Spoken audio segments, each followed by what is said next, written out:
Sa pinakitang performance nga po ngayon ng Phoenix Suns, imposible na nga talaga silang makapalagpa at eliminated na nga sila ngayon sa play-in tournament ng Western Conference. Kaya ngayon pa lang pinaghahandaan na ng team ang gagawing pagbabago sa lineup sa off-season. At isa ay ang pag-alis sa kanila ni Kevin Durant na plano nga pong lumipat sa isang bagong contender sa mga susunod na buwan sa isang malakihang trade. Pero wala pa rin naman nga pong clue kung saan siya sunod na maglalaro since ayaw nga po niyang bumalik sa dating team na Golden State Warriors. Mas gusto nga nitong lumipat sa isang team na siya ang bubuhat at hindi siya ang bubuhatin.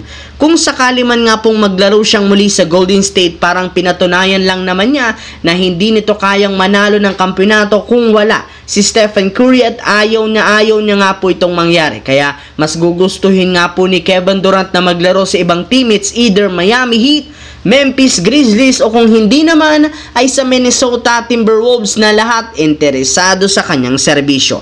Samantala, para nga sa inyong kaalaman, kahit man natalo ang Lakers ng OKC Thunder noong nakaraan sa isang nakakagulat na dahilan na nanatili nga silang ikatlong pwesto sa West.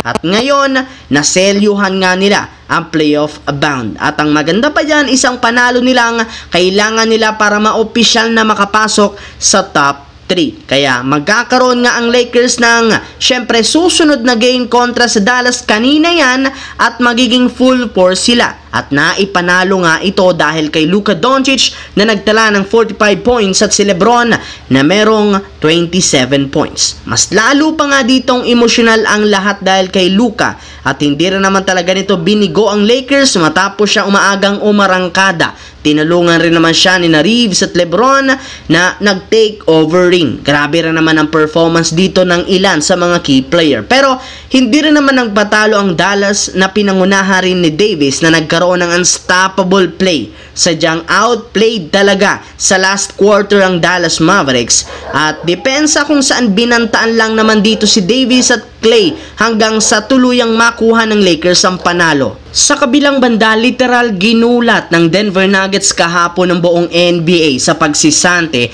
sa long-time head coach na si Mike Malone. Sa kabila ng napakaraming adjustment at achievement nito kagaya ng pagkuha ng first championship, hindi pa rin talaga sila nakaligtas. Ayon sa Nuggets, isa nga po sa mga unang step ng team para maisaayos ang organisasyon. Pero syempre, hindi rin naman magiging madali para sa Nuggets ang pagtanggal nila sa head coach dahil maaari nga itong mag-backlash sa team lalo sa playoffs. Magiging malaking epekto nito sa team lalo na ang ginagawang rotation. Halos lahat ng players down ngayon dahil sa pag-alis ng kanilang dating head coach. Kaya siguradong sobrang magiging maninibago lalo ng gusto ang team sa gagawing desisyon. At kung sakaling mahirapan, maaari talagang mahulog ang Nuggets sa play-in tournament.